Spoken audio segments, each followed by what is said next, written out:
Imagine te réveiller chaque matin avec un esprit plus léger, sans cette tempête de pensées négatives qui te vide de ton énergie et t'enlève ta paix intérieure. Imagine pouvoir affronter n'importe quelle situation sans que ton esprit ne te sabote, sans rester prisonnier d'un cycle de doute, de peur et d'insécurité. Cela semble impossible, n'est-ce pas? Pourtant, ce ne l'est pas. La plupart des gens croient que les pensées négatives sont inévitables, qu'elles font partie de leur nature et qu'ils ne peuvent rien y changer. Mais voici la vérité, ce n'est pas ce qui t'arrive qui te détruit, c'est la manière dont tu l'interprètes. Et si tu apprends à contrôler cette interprétation, tu peux te libérer du poids que tu portes en toi. Aujourd'hui, nous allons découvrir comment éliminer les pensées négatives à travers la perspective du stoïcisme, une philosophie qui s'est révélée être l'un des outils les plus puissants pour maîtriser l'esprit.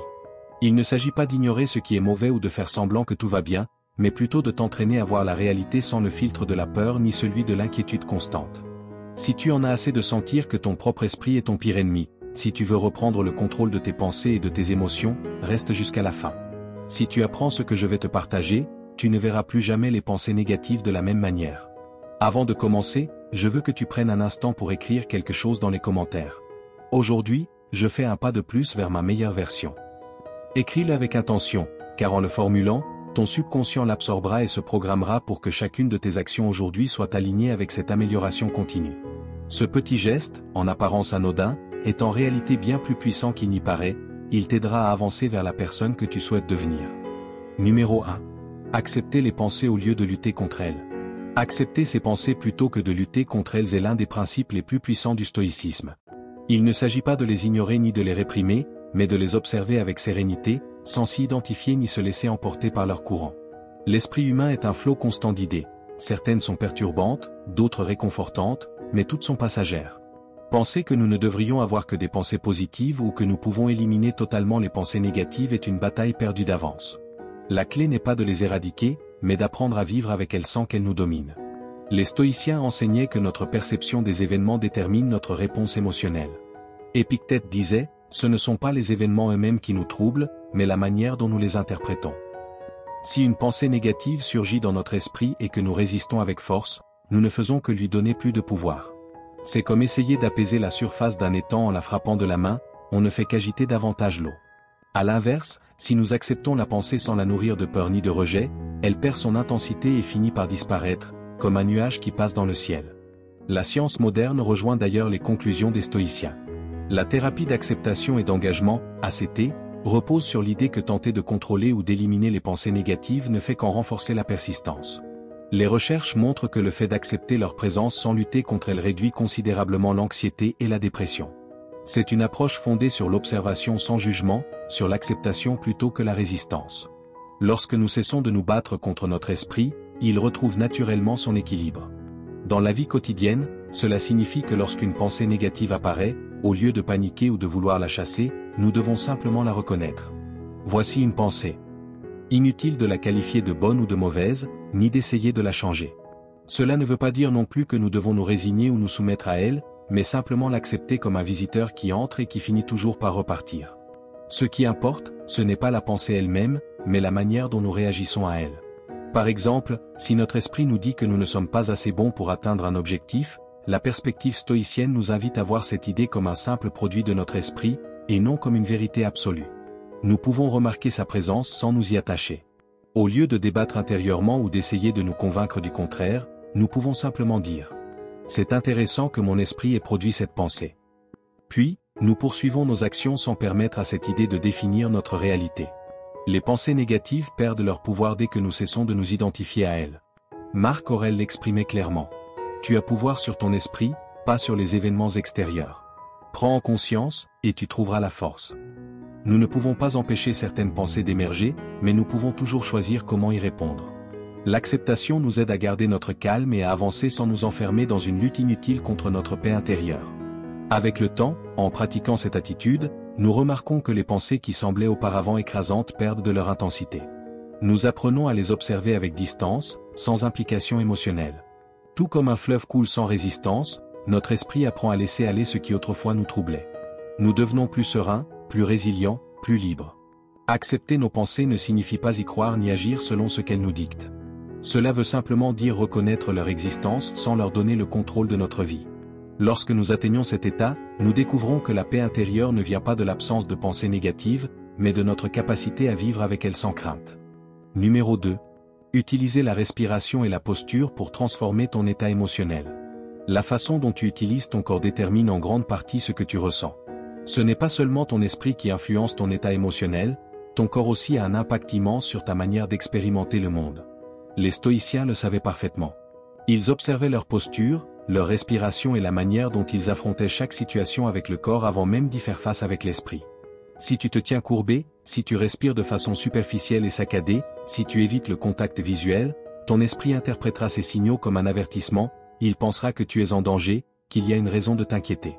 En revanche, si tu te redresses, que tu respires lentement et profondément, que tu maintiens une posture ferme et ouverte, ton esprit recevra un tout autre message, celui que tu as le contrôle, que tu es prêt à affronter ce qui vient. Marc Aurèle insistait sur l'importance de rester ferme face à l'adversité, non seulement dans la pensée, mais aussi dans la posture. La respiration n'est pas isolée du corps. Tu peux le vérifier immédiatement. Si tu t'assieds en te recroquevillant, les épaules tendues, et que tu respires vite et superficiellement, tu ressentiras une montée d'anxiété. Mais si tu redresses la tête, relâches les épaules et inspires profondément, lentement et avec contrôle, tu sentiras aussitôt un changement. Ce n'est pas de la magie, c'est de la biologie. La science a confirmé ce que les stoïciens pressentaient. Des études sur la respiration montrent que la manière dont nous inspirons et expirons influence directement notre système nerveux. Une respiration rapide et courte active la réponse de fuite ou de combat, augmentant le cortisol, l'hormone du stress. À l'inverse, une respiration profonde, surtout axée sur l'expiration, active le système nerveux parasympathique, celui qui nous dit « tu es en sécurité ». Il apaise le corps, clarifie l'esprit et réduit la peur. La posture joue aussi un rôle crucial. Des recherches ont démontré que les postures expansives, comme la célèbre posture du super-héros, mains sur les hanches, dos droit, poitrine ouverte, augmentent la testostérone et réduisent le cortisol. Résultat, plus de confiance, moins de peur. Autrement dit, simplement en changeant la manière dont tu utilises ton corps, tu modifies la chimie de ton cerveau. Ainsi, si tu traverses un moment d'anxiété, de stress ou d'insécurité et que tu te sens envahi par des pensées négatives, ne les combats pas avec d'autres pensées. Change ton corps. Respire profondément. Redresse ton dos. Pose fermement tes pieds au sol. Regarde droit devant toi avec assurance. Tu remarqueras que ton esprit répond immédiatement à ce changement physiologique. Tu n'as pas besoin de te répéter des affirmations pour te convaincre que tu es fort. Ton corps envoie déjà ce message à ton cerveau. Les stoïciens croyaient en l'autodiscipline et en l'autodominance, et une partie essentielle de cette maîtrise de soi réside dans la manière dont nous gérons notre présence physique. Ce n'est pas seulement une question de pensée, c'est une question de positionnement dans le monde. Épictète disait qu'il ne faut ni se courber ni se replier face à l'adversité, mais l'affronter avec fermeté et dignité. Car lorsque ton corps est prêt, ton esprit le devient aussi. Pratiquer cette approche ne se fait pas une seule fois, c'est une discipline quotidienne. Chaque jour, dans chaque moment de doute ou de tension, tu as la possibilité d'utiliser ta physiologie à ton avantage. Tu n'as pas besoin d'attendre la motivation ni d'espérer que ton esprit se sente mieux. Redresse-toi. Respire profondément. Reste calme. Laisse ton corps apprendre à ton esprit comment il doit se sentir. Avec le temps, cette pratique devient une habitude. Tu cesses d'être victime de tes émotions, car tu as appris à les réguler à travers ton propre corps. Le stress diminue, la confiance grandit, et le calme devient ton état naturel. Dans chaque situation difficile, à chaque instant de doute, tu possèdes cette ressource en toi. Tu n'as besoin de rien d'externe, seulement de la discipline d'utiliser ton corps de façon consciente.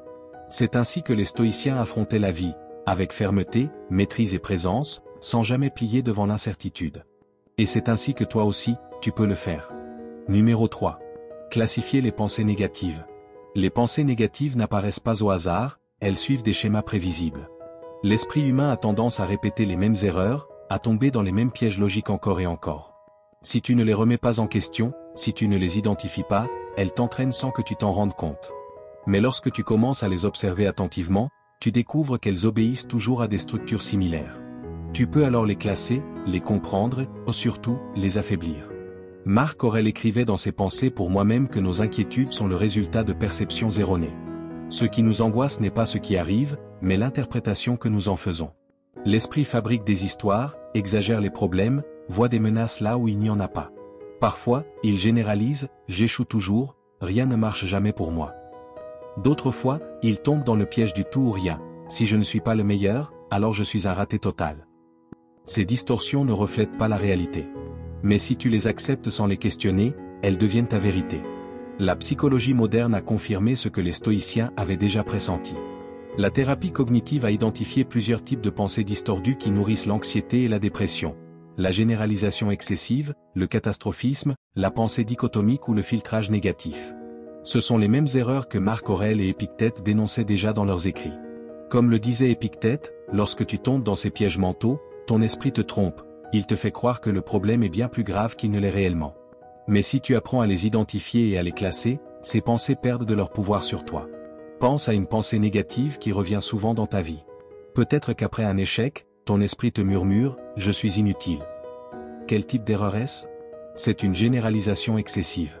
Un seul échec ne définit pas ta valeur en tant que personne. Ou peut-être penses-tu, si ce n'est pas parfait, alors c'est complètement raté. Voilà un exemple typique de pensée en noir et blanc, une distorsion qui t'empêche de voir les nuances. Lorsque tu classes une pensée négative, tu la sépares de toi. Elle cesse d'être une vérité absolue pour devenir une simple erreur logique. Au lieu de t'y plonger, tu peux l'observer avec distance. Ah, voilà encore la généralisation, peux-tu te dire. Et en la reconnaissant pour ce qu'elle est, elle perd de sa force. Tu n'as pas besoin de débattre avec cette pensée, ni de chercher à la supprimer. Il suffit de la reconnaître et de l'étiqueter.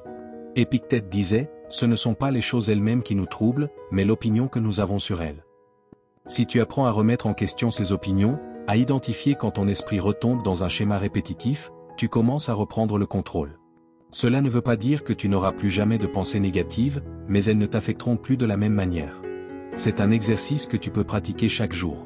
Quand tu remarques l'apparition d'une pensée négative, ne l'accepte pas immédiatement.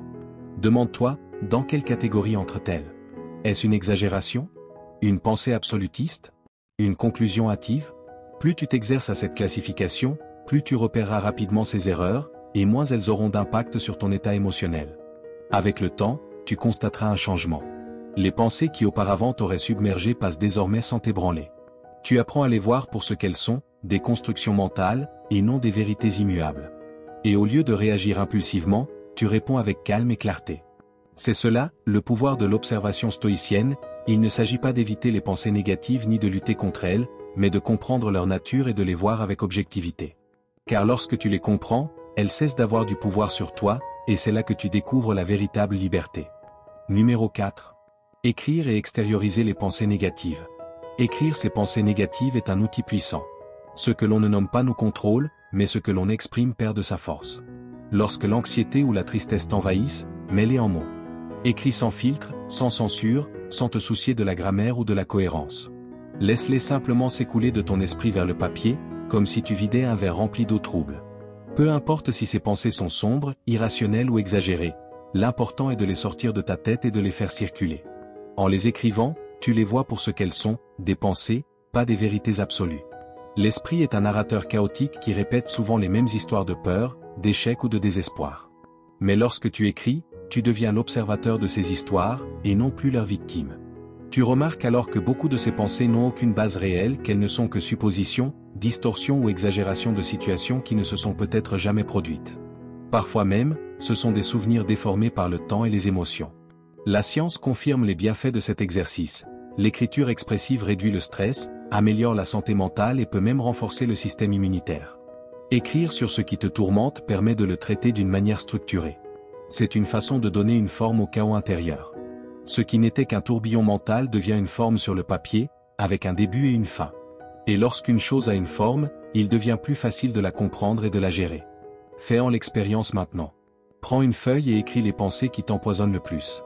Ne les juge pas. Laisse-les sortir comme si tu vidais un tiroir en désordre.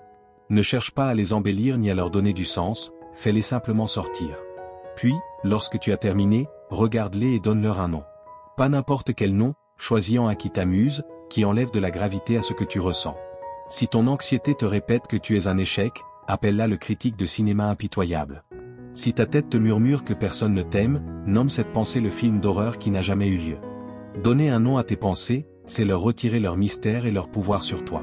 Cet acte simple d'extériorisation transforme ta relation avec ton esprit. Tu n'es plus le prisonnier de tes pensées, tu cesses de les prendre pour des vérités immuables. Elles deviennent de simples mots sur une feuille, des histoires que tu peux lire, comprendre et remettre en question. Et quand tu réalises que tu n'es pas tes pensées, mais celui qui les observe, tu reprends le pouvoir. C'est le premier pas vers la liberté mentale. Dans la pratique stoïcienne, l'écriture joue un rôle essentiel. Marc Aurèle, l'empereur philosophe, écrivait chaque soir dans son journal, non pas pour le publier, mais pour mettre de l'ordre dans son esprit. Ses méditations étaient un dialogue avec lui-même, un moyen de clarifier ses pensées et de conserver sa sérénité au milieu du chaos. Écrire était pour lui une manière de se distancier de ses émotions et de les examiner avec raison. Fais de même. N'attends pas d'être submergé par l'anxiété pour écrire. Fais-le chaque jour, comme un exercice d'hygiène mentale. Note tes inquiétudes, tes peurs, tes pensées récurrentes. Puis relis-les, et questionne-les, sont-elles vraiment vraies? Ont-elles une base réelle? Penserais-tu de la même façon si c'était un ami qui vivait cette situation? Le stoïcisme nous enseigne que l'esprit peut être notre meilleur allié ou notre pire ennemi. Écrire, c'est l'entraîner, lui apprendre que tout ce qu'il pense n'est pas forcément vrai. Si tu fais de cette pratique une habitude, tu verras un changement profond.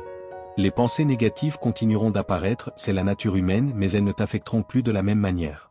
Tu apprendras à les voir, à les reconnaître, puis à les laisser passer sans qu'elles t'emportent. Tu comprendras alors que tu n'es pas tes pensées. L'esprit peut dire bien des choses, mais c'est toi qui décides lesquelles croire et lesquelles ignorer. L'anxiété et la dépression se nourrissent du chaos mental, tandis que l'écriture apporte de l'ordre dans ce chaos. Écrire, c'est un acte de pouvoir, un rappel que tu as bien plus de contrôle sur ton esprit que tu ne le crois. Alors n'hésite pas, écris, exprime, nomme tes pensées. Peu à peu, tu verras qu'elles perdent leur emprise sur toi. Numéro 5. Lire ses pensées et leur dire merci. Lorsque tu lis à voix haute tes pensées négatives, quelque chose de surprenant se produit. Ce qui, auparavant, semblait être un monstre invisible prend soudain une forme, un son, des mots. Et à ce moment précis, au lieu de les rejeter ou de lutter contre elles, tu fais quelque chose d'inattendu, tu leur dis merci. Merci, esprit, de m'avoir apporté cette préoccupation. Merci de m'avoir rappelé cette peur. Tu ne le fais pas parce que tu es d'accord avec ce que dit ton esprit, mais parce que tu reconnais son intention. L'esprit, dans sa nature, essaie de te protéger, même s'il le fait parfois de manière désordonnée, chaotique ou excessive. Remercier ton esprit pour ses pensées est un acte de contrôle. Au lieu de paniquer ou de te laisser emporter dans un cercle vicieux de négativité, tu reprends l'initiative. Tu n'es plus l'esclave de ton esprit, tu en deviens l'observateur. Et lorsque tu dis « merci », tu retires le pouvoir que ces pensées ont sur toi. Tu ne réagis plus avec peur ni rejet, mais avec acceptation. Merci, esprit, d'avoir voulu m'aider, mais je décide moi-même de ce que je fais de cette information. Ce n'est pas de l'optimisme naïf, c'est une stratégie appuyée par la science. La thérapie d'acceptation et d'engagement, ACT, enseigne que lutter contre ces pensées ne fait que les renforcer. Plus tu essaies de bloquer ou d'ignorer une pensée négative, plus elle devient insistante. Mais quand tu l'acceptes et que tu la remercies, tu la désarmes. Elle n'est plus une menace, seulement une idée, une suite de mots sans pouvoir réel sur toi. Fais l'expérience maintenant. Lis à voix haute l'un des pensées que tu as écrites. Écoute-toi. Puis respire et dis « Merci de m'avoir apporté cela ». Observe ce qui se passe. Peut-être ressentiras-tu une certaine résistance au début, car ton réflexe naturel est de vouloir effacer ces pensées.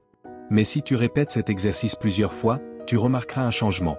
Au lieu de te sentir piégé dans la négativité, tu commenceras à voir ces pensées pour ce qu'elles sont réellement, de simples fragments de ton esprit, et non des vérités absolues.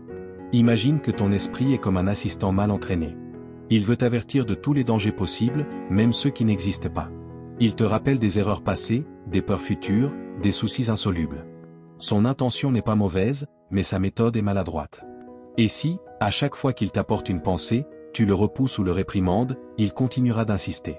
En revanche, si tu le remercies, tu lui montres que tu as reçu le message et que tu n'as pas besoin qu'il te le répète encore et encore. Tu lui fais comprendre que tu décides de la façon dont tu veux agir.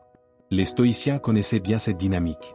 Épictète disait « Ce ne sont pas les choses qui nous troublent, mais l'opinion que nous avons d'elles. » Les pensées négatives ne nous blessent pas par leur simple existence, mais par la manière dont nous y réagissons. Lorsque nous les voyons comme des menaces, elles nous contrôlent. Mais lorsque nous les considérons comme de simples messages de l'esprit, nous pouvons choisir de les ignorer ou d'y répondre avec discernement. Au lieu de voir tes pensées négatives comme des ennemis, vois-les comme des messagères. Cet exercice de gratitude développe ton équanimité, tu n'as plus besoin de combattre tes pensées, tu les accueilles et tu continues ton chemin. Peu à peu, avec la pratique, tu remarques qu'elles n'ont plus le même pouvoir sur toi. Elles continuent d'apparaître, c'est la nature de l'esprit, mais leur impact diminue. Elles ne te paralysent plus, ne t'épuisent plus, ne t'enchaînent plus. Alors, La prochaine fois que ton esprit te présente une pensée négative, arrête-toi. Lis-la à voix haute. Écoute-la sans jugement. Puis dis simplement « Merci de me l'avoir rappelé ». Et poursuis ta journée. Parce que tu n'es pas tes pensées. Tu es celui qui les observe, celui qui décide quoi en faire. Et c'est dans cette prise de conscience que réside la véritable liberté. Numéro 6, la neuroplasticité te permet de reprogrammer ton cerveau. Ton cerveau n'est pas gravé dans la pierre. Tu n'es pas l'esclave de tes pensées ni de tes émotions. La neuroplasticité change tout. Elle signifie que ton cerveau s'adapte, évolue et apprend. Peu importe combien de temps tu as passé piégé dans des schémas d'anxiété, de colère ou de négativité. Peu importe si, pendant des années, tu as réagi avec peur ou désespoir. Tu peux l'entraîner. Tu peux changer la façon dont tu penses, ressens et réagis face au monde. Imagine que ton esprit est comme un sentier dans une forêt. Si tu as toujours emprunté le même chemin, il est bien tracé, familier, automatique. C'est la voie de la réaction impulsive, de la peur, de la préoccupation constante. Mais la neuroplasticité te permet d'ouvrir de nouveaux chemins. Si tu décides d'en suivre un différent, au début, il sera flou, peu marqué, difficile à parcourir. Cependant, si tu continues à le faire jour après jour, ce nouveau chemin deviendra plus fort, et l'ancien commencera à disparaître. C'est ainsi que fonctionne ton cerveau. La science le prouve. Les études en neuroimagerie ont confirmé que la pensée positive active le cortex préfrontal, la zone du cerveau responsable de la prise de décision et de la régulation émotionnelle. Le pensée positive réduit aussi l'activité de l'amygdale, cette région du cerveau associée à la peur et aux réactions émotionnelles. En d'autres termes, en entraînant ton esprit, tu renforces littéralement les zones qui t'aident à garder ton calme et tu affaiblis celles qui génèrent anxiété et stress. Les stoïciens savaient cela bien avant que la science ne l'explique. Épictète disait que nous ne souffrons pas des événements eux-mêmes, mais de l'interprétation que nous en faisons. Et cette interprétation, elle, est malléable.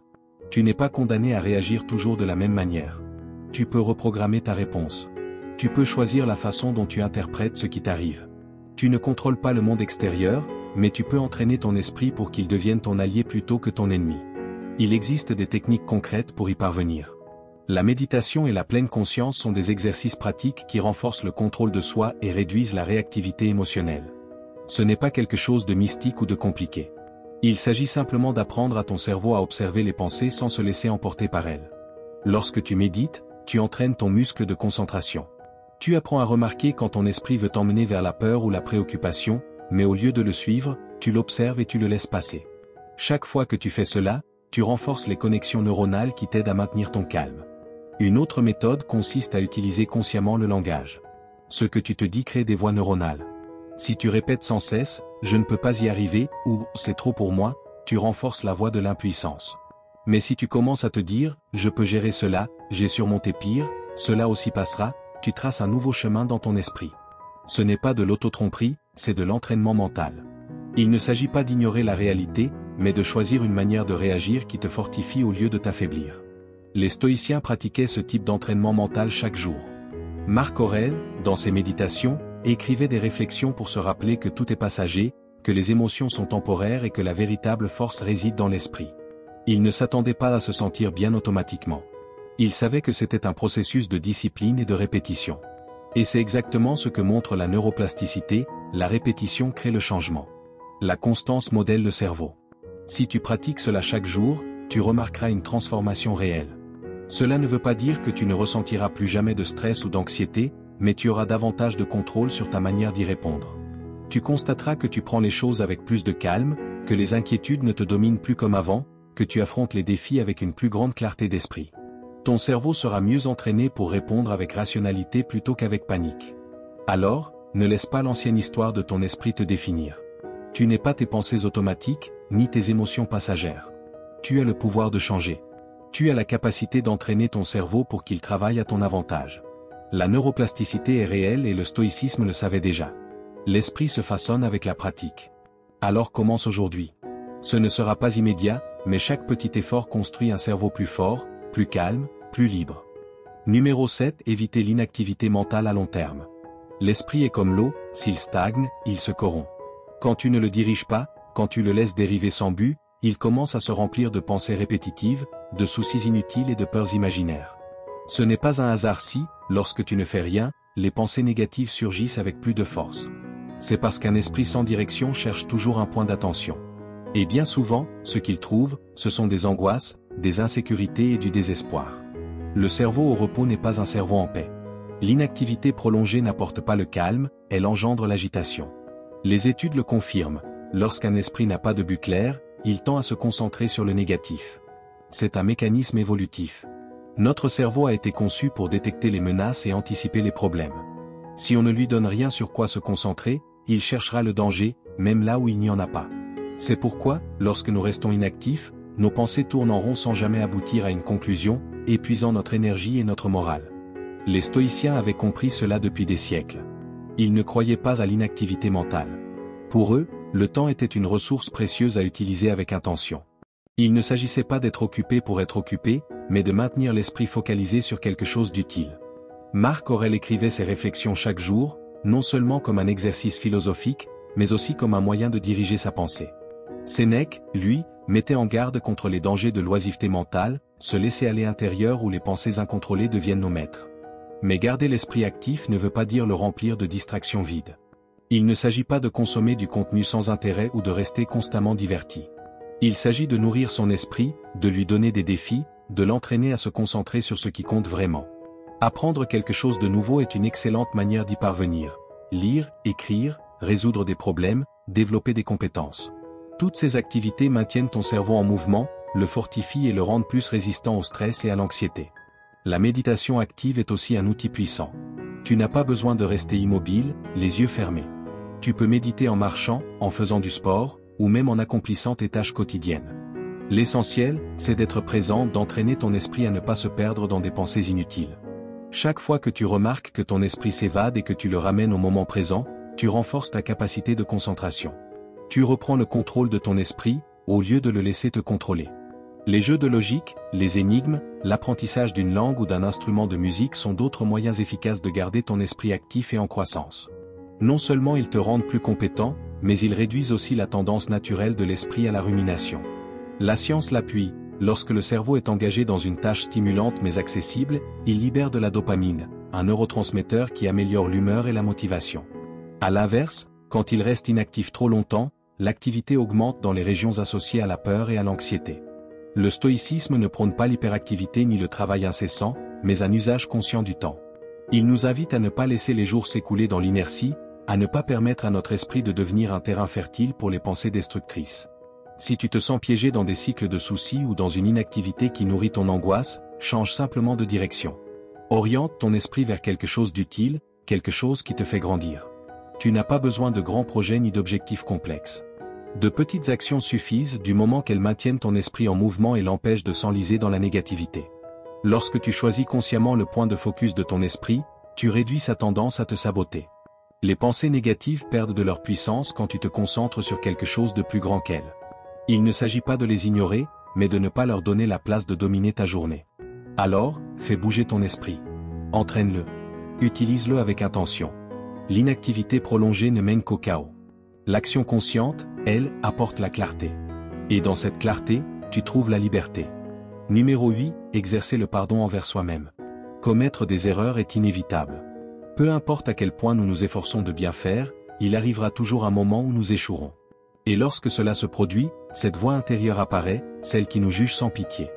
Elle nous répète que nous ne sommes pas assez bons, que nous aurions dû savoir mieux, que nous ne méritons peut-être pas une nouvelle chance. Mais le stoïcisme nous enseigne une vérité fondamentale. Les erreurs ne nous définissent pas. Tu n'es pas ton erreur. Tu es la personne qui apprend d'elle et qui continue d'avancer. Marc Aurèle écrivait dans les Méditations que la culpabilité n'a de sens que si elle mène à l'action. Se sentir mal éternellement pour une faute ne la corrige pas, ne change pas le passé, cela ne fait que nous y enchaîner. Si quelque chose s'est mal passé, la seule réponse raisonnable consiste à se demander ce que l'on peut faire mieux la prochaine fois. Et si rien ne peut être changé, alors il faut lâcher prise. La souffrance inutile est un choix. Épictète nous rappelle que ce ne sont pas les choses en elles-mêmes qui nous affectent, mais la manière dont nous les interprétons. Si tu vois ton erreur comme une condamnation éternelle, tu vivras prisonnier du remords. Mais si tu la vois comme un rappel de ton humanité, comme une leçon de vie, alors tu en ressors grandi. L'autocompassion n'est pas de l'indulgence, c'est une forme de sagesse. Cela signifie se traiter soi-même avec la même bienveillance que l'on offrirait à un ami. La science confirme ce que les stoïciens savaient déjà. L'autocompassion et le pardon envers soi-même sont liés à une meilleure santé mentale. Des études ont démontré que les personnes capables de se pardonner présentent moins d'anxiété, de dépression et de stress. Ce n'est pas qu'elles ignorent leurs erreurs, mais qu'elles les traitent d'une manière plus saine. Plutôt que de s'enfermer dans des pensées négatives, elles transforment leurs fautes en opportunités d'apprentissage. Le cerveau est malléable. Chaque fois que tu te critiques, tu renforces un circuit neuronal d'autodépréciation. Mais chaque fois que tu pratiques la bienveillance envers toi-même, tu renforces un circuit de résilience. Avec le temps, ton esprit apprend à réagir différemment. Ce n'est pas un changement instantané, mais il est possible d'entraîner ton esprit à te pardonner aussi facilement que tu pardonnerais à quelqu'un d'autre. Lorsque tu échoues, prends un moment pour observer la situation sans jugement. Demande-toi, qu'essayais-je de faire à ce moment-là? Que ai-je appris de cela? Au lieu de penser je suis un échec, pense cette expérience m'a enseigné quelque chose. Écris ce qui s'est passé et ce que tu feras différemment à l'avenir. L'écriture aide à clarifier les émotions et à voir les événements avec plus d'objectivité. Imagine qu'un ami te confie qu'il a commis une erreur, que lui dirais-tu? Tu le rassurerais sans doute, tu lui dirais que tout le monde échoue et que l'essentiel est d'apprendre. Alors applique-toi ce même conseil. Traite-toi avec la même patience et la même compréhension. La critique constante ne te rend pas meilleur, elle t'emprisonne dans un état de souffrance inutile. Lorsque tu pratiques le pardon envers toi-même, tu te libères du poids du passé. Cela ne signifie pas ignorer les conséquences de tes actes, mais les affronter avec maturité. Au lieu de rester coincé dans ce qui fut, tu crées de l'espace pour ce qui peut être. Tu diminues la rumination, tu réduis le stress et tu permets à ton esprit de se concentrer sur le présent. Chaque jour est une occasion de faire mieux. Tu n'es pas ton erreur, tu n'es pas tes pensées négatives. Tu es la personne capable d'apprendre, de grandir et de poursuivre sa route avec davantage de sagesse. Alors, relâche ce poids, pardonne-toi et avance. Numéro 9. Crée un environnement positif qui soutienne ton changement mental. Ton esprit est comme un jardin, ce que tu y plantes finit par pousser. Si tu t'entoures de négativité, de plaintes et de distractions sans but, c'est cela qui finira par dominer ta vie. Mais si tu choisis de t'entourer d'idées, de personnes et d'environnements qui t'inspirent, alors ton esprit s'épanouira avec des pensées plus claires, plus fortes et plus positives. Les stoïciens comprenaient cela parfaitement. Épictète disait que nous devons être prudents dans le choix de nos compagnies, car les influences extérieures affectent directement notre manière de penser et d'agir. Si tu passes du temps avec des personnes qui se plaignent constamment, qui perçoivent le monde comme un lieu hostile et sans espoir, il est inévitable qu'une partie de cette énergie se transfère à toi. En revanche, si tu t'entoures de personnes qui cherchent à s'améliorer, qui ont de la perspective et affrontent les défis avec sérénité, ta propre manière de penser changera. Marc Aurèle avertissait aussi sur l'importance de ce que nous laissons entrer dans notre esprit. Il disait que nos âmes se teintent de la couleur de nos pensées. Cela signifie que tout ce que nous consommons ou les conversations auxquelles nous participons, les nouvelles que nous lisons, les livres que nous choisissons, la musique ou l'art que nous apprécions façonnent notre perception du monde, pour le meilleur ou pour le pire. La science moderne confirme ce que les stoïciens savaient déjà. La psychologie sociale a démontré que nous sommes profondément influencés par les personnes avec lesquelles nous passons le plus de temps. Si tes amis et ta famille ont une mentalité pessimiste et renforcent sans cesse des idées négatives, ton cerveau finira par adopter ces mêmes schémas de pensée. Mais si tu t'entoures de gens à la vision équilibrée et constructive, ta propre mentalité s'ajustera naturellement dans cette direction. Les recherches en neurosciences montrent également que le contenu que nous consommons influence notre chimie cérébrale. L'exposition constante à des nouvelles alarmistes, à des réseaux sociaux remplis de conflits ou à un divertissement vide peut augmenter le taux de cortisol, l'hormone du stress. À l'inverse, le fait de consommer du contenu enrichissant, comme des livres qui élargissent notre esprit ou des conversations profondes et significatives, réduit ce stress et améliore notre bien-être. Si tu veux améliorer ton état mental, commence par nettoyer ton environnement. Observe les personnes avec lesquelles tu interagis le plus, t'inspire elles ou te vide elles de ton énergie. Cela ne signifie pas qu'il faille rompre brutalement avec tout le monde, mais qu'il est essentiel d'établir des limites. Décide du temps et de l'énergie que tu es prêt à consacrer à des relations qui ne t'apportent rien de positif. Parallèlement, cherche activement à fréquenter des personnes qui incarnent la mentalité que tu veux développer. Le même principe s'applique à l'information que tu consommes. Demande-toi, ce contenu me laisse-t-il avec un sentiment de clarté et de motivation, ou bien m'encombre-t-il d'un bruit mental inutile? Il ne s'agit pas d'éviter la réalité ni de vivre dans une bulle d'optimisme irréaliste, mais d'être conscient de la manière dont les informations que nous consommons influencent notre état émotionnel. Commence par de petits changements. Au lieu de débuter ta journée avec des nouvelles angoissantes, lis quelque chose qui t'inspire. Au lieu de laisser la négativité dominer tes conversations, oriente-les vers des sujets plus constructifs. Et si tu passes du temps sur les réseaux sociaux, suis des comptes qui t'apportent connaissance, sagesse et perspective, plutôt que du contenu superficiel ou conflictuel. L'environnement que tu construis ne détermine pas seulement ton esprit, mais aussi ton équilibre émotionnel.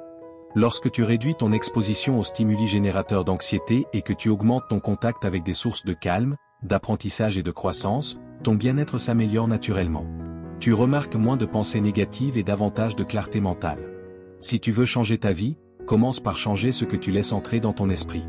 Entoure-toi de personnes qui t'élèvent, consomme du contenu qui te nourrit et crée un espace où la paix et le développement personnel peuvent prospérer. Car, en fin de compte, ton environnement ne reflète pas seulement qui tu es, mais aussi qui tu es en train de devenir. Numéro 10. Comprendre l'origine des pensées négatives. Ton esprit n'est pas un reflet fidèle de la réalité. Il agit comme un filtre. Tout ce que tu penses, ressens et expérimentes passe d'abord à travers le prisme de ton interprétation. Lorsqu'un événement survient, tu ne réagis pas directement à celui-ci, mais à l'histoire que ton esprit se raconte à son sujet. Cette histoire peut être exacte ou déformée par tes croyances, tes peurs et tes expériences passées. C'est là que naissent les pensées négatives. Elles ne sont pas le produit de la réalité elle-même, mais de la manière dont nous la percevons. Épictète l'avait déjà expliqué il y a des siècles. Ce qui nous affecte, ce n'est pas ce qui nous arrive, mais ce que nous nous disons à propos de ce qui nous arrive. Un même événement peut générer des réactions totalement différentes selon les personnes. Par exemple, un licenciement peut être perçu comme une catastrophe, une injustice, ou comme une opportunité de croissance. Ce n'est pas le licenciement qui cause la souffrance, mais l'interprétation que chacun en fait. Si nous apprenons à changer notre interprétation, nous changeons notre expérience. La psychologie moderne confirme ce que les stoïciens savaient déjà. La thérapie cognitivo-comportementale, l'une des plus efficaces pour traiter l'anxiété et la dépression, repose sur l'idée que nos pensées influencent directement nos émotions. Si tu interprètes constamment les événements de la pire manière possible, ton esprit sera piégé dans un cycle de négativité. Mais si tu apprends à remettre ces pensées en question et à voir les choses avec plus de clarté, tu peux en réduire l'impact. Souvent, les pensées négatives surgissent parce que nous faisons des suppositions sans les remettre en question. Nous pensons que si quelque chose tourne mal, tout est perdu. Si quelqu'un nous critique, nous assumons automatiquement notre incapacité. Si nous échouons dans une tâche, nous prenons cela comme preuve que nous ne réussirons jamais. Mais que se passe-t-il si tu remets en question ces pensées? Si tu t'arrêtes et te demandes, est-ce vraiment vrai? Y a-t-il une autre manière de voir cette situation? Imagine que tu commets une erreur au travail. Ton esprit pourrait immédiatement te dire, je suis un échec, ils vont sûrement me licencier. Mais si tu appliques une réflexion plus consciente et analyses la situation, tu te demandes, est-ce réellement un échec ou juste une erreur ponctuelle? Ai-je déjà fait des erreurs par le passé et appris de celles-ci? Ai-je été licencié à chaque fois que je me suis trompé? En procédant ainsi, tu réalises que ton esprit exagérait et la pensée négative perd de sa force. Changer ta perspective ne signifie pas ignorer la réalité ou te bercer d'un optimisme illusoire. Cela signifie entraîner ton esprit à voir la réalité telle qu'elle est, sans les distorsions de la peur et de l'insécurité. Les stoïciens pratiquaient un exercice appelé voir les choses d'en haut. Imagine que tu observes ta vie à distance, comme si tu étais un spectateur extérieur. Depuis cette perspective, les problèmes qui semblaient gigantesques paraissent plus petits. Tu réalises que de nombreuses inquiétudes sont temporaires et que tu as plus de contrôle que tu ne le crois. Lorsque tu apprends à remettre en question tes pensées négatives, tu commences à remarquer un changement. Tu ne réagis plus immédiatement avec peur ou frustration. À la place, tu prends une respiration, observe calmement la situation et choisis une interprétation plus rationnelle. Ce faisant, tu réduis le fardeau émotionnel inutile. Tu ne peux pas contrôler tout ce qui se passe autour de toi, mais tu peux contrôler l'histoire que tu te racontes à ce sujet. Et lorsque tu changes l'histoire, tu changes ton expérience. Ainsi, la prochaine fois qu'une pensée négative surgit, ne la prends pas comme une vérité absolue. Observe-la, questionne-la et choisis la perspective qui t'aide à avancer plutôt que celle qui te freine. Car, au final, le pouvoir de tes pensées ne réside pas dans les événements eux-mêmes, mais dans la manière dont tu choisis de les interpréter. Numéro 11. Entraîner l'attention pour la maîtriser. Ton esprit est comme un chien sans laisse. Si tu ne l'entraînes jamais, il courra après n'importe quel stimulus, réagira à chaque bruit et se laissera emporter par des impulsions incontrôlables. Mais si tu apprends à le guider, si tu lui donnes une structure, il devient obéissant, concentré et discipliné. La plupart des gens vivent prisonniers d'un esprit incontrôlé, sautant d'une pensée à l'autre, entraînés par leurs émotions, sans se rendre compte qu'ils ont la capacité de reprendre le contrôle. Tu n'es pas esclave de tes pensées. Tu peux entraîner ton attention pour la diriger là où tu le souhaites réellement. Épictète disait que l'homme libre est celui qui se maîtrise lui-même, et la maîtrise commence par l'attention. Si chaque pensée qui surgit dans ton esprit te contrôle, alors tu es prisonnier de ton propre esprit. Mais si tu peux observer ces pensées sans réagir automatiquement, alors tu commences à être libre. Tu ne peux pas empêcher l'apparition des pensées négatives, mais tu peux décider si tu les suis ou les laisses passer. C'est là la différence entre un esprit entraîné et un esprit chaotique. La neuroscience a montré que l'attention est le mécanisme qui façonne la structure de notre cerveau. Ce sur quoi tu te concentres régulièrement se renforce. Si tu focalises constamment ton esprit sur la négativité, ton cerveau consolide ses connexions et la pensée négative devient automatique. Mais si tu entraînes ton attention à se concentrer sur ce qui est utile, rationnel et sous ton contrôle, tu crées de nouvelles connexions qui renforcent la clarté mentale et la stabilité émotionnelle. L'esprit n'est pas statique, il change selon l'usage que tu en fais. La plupart des gens ne remarquent même pas comment leur attention est détournée par des pensées sans importance. Ils passent d'un souvenir douloureux à une inquiétude future sans se rendre compte qu'ils sont pris dans une boucle mentale. Pour entraîner ton attention, il faut d'abord prendre conscience de sa direction. Observe tes pensées sans t'identifier à elles. Tu n'es pas ce que tu penses. Une pensée n'est qu'une impulsion électrique dans le cerveau, elle n'a pas plus de pouvoir que celui que tu lui donnes. Lorsque surgit une pensée négative, ne la suis pas automatiquement. Imagine-la comme une notification sur ton téléphone. Tu peux l'ouvrir et te laisser piéger par son contenu, ou simplement l'ignorer et continuer ce que tu faisais.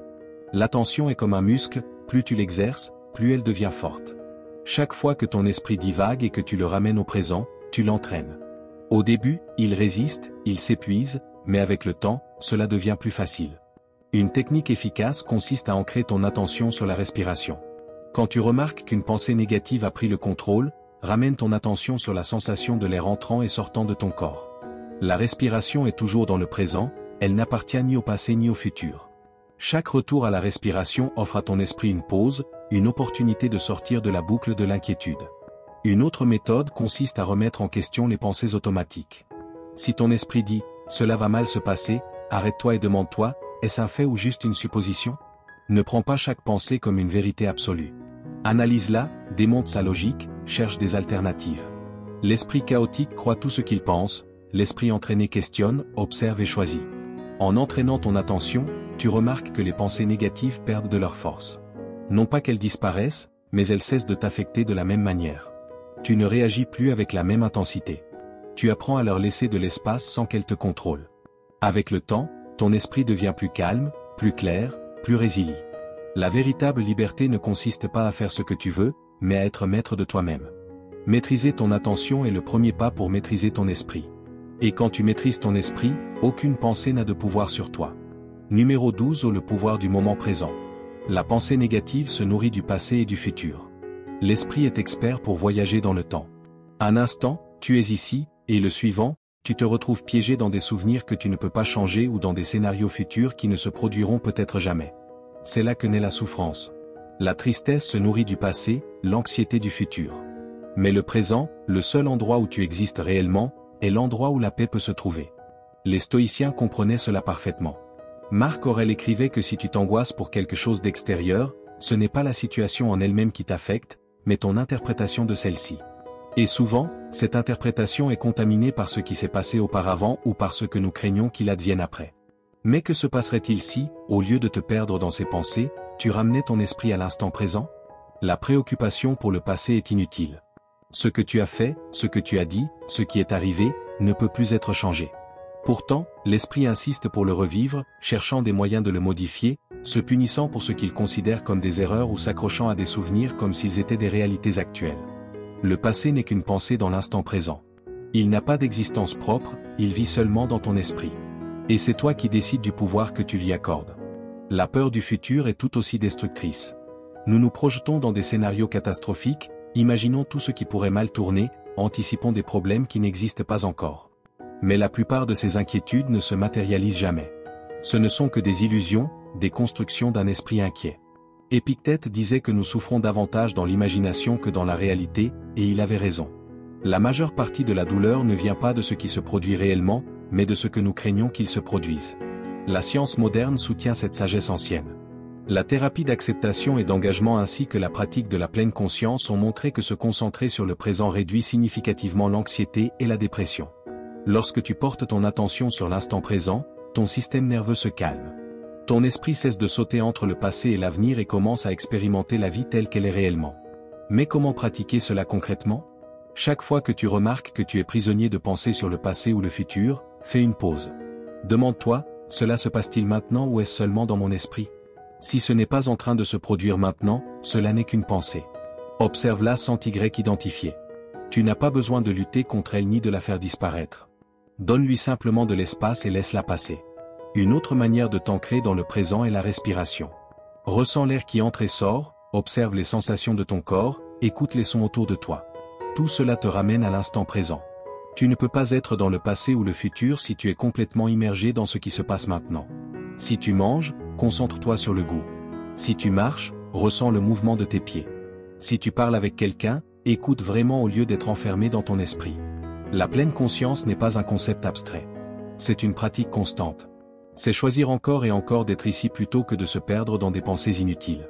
En entraînant ton esprit à rester dans le présent, quelque chose change. Les pensées négatives perdent de leur intensité parce que tu ne les alimentes plus avec ton attention. Les inquiétudes du futur cessent de te contrôler parce que tu comprends que les anticiper ne changent rien. Le passé cesse de te tourmenter parce que tu réalises qu'il n'a de pouvoir que si tu le lui accordes. Vivre dans le présent ne signifie pas ignorer le futur ni ne pas apprendre du passé. Cela signifie ne pas rester prisonnier d'eux. C'est reconnaître que tu n'as de contrôle que sur ce moment, et que t'y concentré est la clé d'une vie plus pleine et paisible. Parce qu'au final, le seul moment où tu existes réellement, c'est maintenant. Numéro 13, arrête de tout généraliser et prends le contrôle. Arrête de généraliser et de penser que tout ce qui est mauvais t'arrive personnellement. La vie ne t'attaque pas. Il n'y a pas de complot contre toi. Penser que tout ce qui est négatif t'arrive est simplement une distorsion de l'esprit, un filtre négatif qui déforme la réalité. Marc Aurèle disait, si tu es troublé par quelque chose d'extérieur, la douleur ne vient pas de la chose elle-même, mais de ton estimation de celle-ci. Et tu as le pouvoir de révoquer cette estimation à tout moment. Ce que tu penses des événements qui t'arrivent détermine la façon dont tu les vis. Ce n'est pas que l'univers ait décidé de faire de toi sa cible, mais ton esprit a créé cette histoire et la répète sans cesse. Les stoïciens comprenaient que l'esprit est capable de générer des illusions. Lorsque quelque chose de mauvais se produit, la tendance naturelle est d'en amplifier l'impact, de l'étendre comme si toute notre vie était teintée par cette unique mésaventure. Ça m'arrive toujours. Je n'ai jamais de chance. Tout me va mal. Mais est-ce vrai? Si tu l'examines avec objectivité, tu verras que ce n'est pas le cas. Oui, quelque chose de mauvais s'est produit, mais toujours? Jamais rien de bon? C'est un piège mental. La science moderne a confirmé ce que les stoïciens savaient déjà, généraliser négativement conduit à l'anxiété et à la dépression. En psychologie, on appelle cela la distorsion cognitive de la surgénéralisation. Autrement dit, tu prends une expérience négative et tu la projettes sur toute ta vie. Non seulement ce n'est pas vrai, mais cela t'enfonce dans un cycle de désespoir. La thérapie cognitivo-comportementale enseigne à contester ses pensées et à observer les faits de manière plus objective. C'est exactement ce que faisaient les stoïciens. Épictète nous rappelle, ce ne sont pas les choses qui nous troublent, mais l'opinion que nous en avons. Si tu permets qu'un événement négatif définisse toute ton existence, tu deviens prisonnier de ton propre esprit. Mais si tu apprends à le voir pour ce qu'il est réellement, un événement isolé, sans plus de poids que celui que tu lui accordes, ou alors tu reprends le contrôle. Comment pratiquer cela? D'abord, détecte les pensées de généralisation. Chaque fois que tu dis « toujours »,« jamais » ou « tout me va mal », fais une pause. Demande-toi, est-ce absolument vrai? Ou est-ce que j'ignore les moments où les choses se sont bien passées? Si nécessaire, note-les. Écris les situations où les choses ont fonctionné, où tu as eu de la chance, où quelque chose de positif est arrivé. Peu importe si ce sont de petites choses. Ce qui compte, c'est de montrer à ton esprit que sa narration fataliste n'est pas la réalité. Ensuite, change de perspective. Si un ami te disait que sa vie est un désastre complet, lui croirais-tu? Probablement pas. Tu l'aiderais à voir qu'il exagère, que tout n'est pas perdu. Fais la même chose pour toi. Sois ton propre conseiller. Regarde ta vie avec plus d'équilibre. Accepte qu'il y ait des moments difficiles, mais ne les transforme pas en condamnation permanente. Les stoïciens utilisaient aussi une autre technique puissante, la dichotomie du contrôle. Il y a des choses que tu peux contrôler et des choses que tu ne peux pas. Peux-tu contrôler que quelqu'un te traite injustement? Non. Mais tu peux contrôler ta réaction. Peux-tu empêcher que des difficultés surviennent? Non. Mais tu peux décider comment y faire face. Si chaque fois que quelque chose tourne mal tu décides que c'est la fin du monde, tu te fragilises. Mais si tu le considères comme un test, quelque chose de momentané, tu te renforces. Imagine un soldat au combat. Si chaque fois que l'ennemi attaque il pense, c'est toujours moi qu'on attaque, c'est injuste, comment combattra-t-il? Avec désespoir et peur. Mais s'il comprend que la bataille fait partie du processus, que les attaques sont normales et que son devoir est de répondre avec stratégie, alors il développera un esprit imperturbable. La vie fonctionne de la même manière. Tu n'es pas personnellement attaqué. Tu affrontes des défis, comme tout le monde. Ta tâche est de les affronter avec sagesse et calme. La visualisation négative est également utile, une pratique stoïcienne consistant à imaginer le pire scénario. Non pour t'effrayer, mais pour te préparer. Demande-toi, si cela était vraiment aussi grave que je le pense, que se passerait-il? La plupart du temps, tu découvriras que ce n'est pas aussi terrible que tu le croyais. Et si c'était le cas, quel serait ton plan? En t'anticipant, tu réduis l'impact émotionnel. Lorsque tu cesses de généraliser le négatif, tu commences à remarquer le positif. C'est un changement subtil, mais puissant. Tu ne vois plus la vie comme une série de coups injustes, mais comme un terrain d'entraînement où chaque obstacle est une opportunité de progresser. Les problèmes continuent d'exister, mais ils ne te définissent plus. Dans la pratique, cela se traduit par une plus grande paix intérieure, moins d'anxiété et plus de clarté pour prendre des décisions. Car lorsque tu te libères de l'idée que tout est contre toi, tu découvres que la réalité est beaucoup plus équilibrée. Il n'y a pas de conspiration contre toi. Il n'y a que des événements, et tu décides comment y faire face. Numéro 14. L'importance de l'action. Il ne suffit pas de penser à ce que tu veux faire. Il ne suffit pas d'imaginer une meilleure version de toi-même. Si tu n'agis pas, tout reste dans l'illusion. Les stoïciens l'avaient bien compris, la pensée sans action est inutile. Épictète disait, ne te contente pas d'expliquer ta philosophie, vis-la. Il est facile de parler de philosophie, de dire ce qu'il faut faire, comment s'améliorer, comment affronter la vie avec courage. Mais si tu ne le mets pas en pratique, si tu restes dans la théorie, rien ne change. Chaque fois que tu remets une action à plus tard, chaque fois que tu attends le moment parfait, tu t'entraînes à l'inaction. L'esprit s'habitue à la passivité. Et plus tu le fais, plus il devient difficile de sortir de cet état. C'est comme un muscle qui s'atrophie faute d'usage. C'est pourquoi les stoïciens insistaient sur le fait que l'action est le centre de la vie. Ne t'attends pas à te sentir motivé pour agir. Agis, et la motivation viendra après. La motivation n'est pas la cause de l'action, elle en est le résultat. La science moderne confirme cela. La théorie de la motivation basée sur l'action montre que faire un petit pas crée un élan. Une fois que tu commences, ton cerveau veut continuer. Une étude publiée dans le Journal of Personality and Social Psychology a montré que les personnes qui entament une tâche, même avec un effort minimal, ont beaucoup plus de chances de la mener à bien. Le simple fait de commencer crée un changement dans le cerveau qui renforce la motivation. Le problème, c'est que la plupart des gens attendent de se sentir prêts. Mais tu ne te sentiras jamais complètement prêt. La peur, le doute, l'incertitude seront toujours présents. Peu importe combien tu réfléchis ou planifies, à un moment donné, tu dois bouger. Marc Aurèle le disait clairement, ne perds plus de temps à discuter de ce qu'est un bon homme. Sois en A. Ne te demande pas si c'est le bon moment. Fais simplement ce que tu dois faire. C'est ici que le premier pas devient essentiel. Il n'a pas besoin d'être énorme. Tu n'as pas besoin de changer ta vie du jour au lendemain. Il te suffit de bouger, même avec une petite action. Si tu veux améliorer ta santé, ne cherche pas le plan parfait. Sors marcher 5 minutes. Si tu veux apprendre quelque chose de nouveau, ne cherche pas le cours idéal. Commence par une vidéo, une page de livre, une petite action. Les stoïciens pratiquaient ce principe au quotidien. Ils ne parlaient pas seulement de la vertu, ils vivaient avec vertu. Ils ne parlaient pas seulement de discipline, ils agissaient avec discipline. Sénèque disait, apprécie ceux qui cherchent la vérité, mais méfie-toi de ceux qui prétendent l'avoir trouvée. La vérité ne s'atteint pas par la pensée, mais par l'action. Chaque action, aussi petite soit-elle, est une épreuve pour ton esprit. Chaque fois que tu agis malgré le doute, tu renforces ta confiance.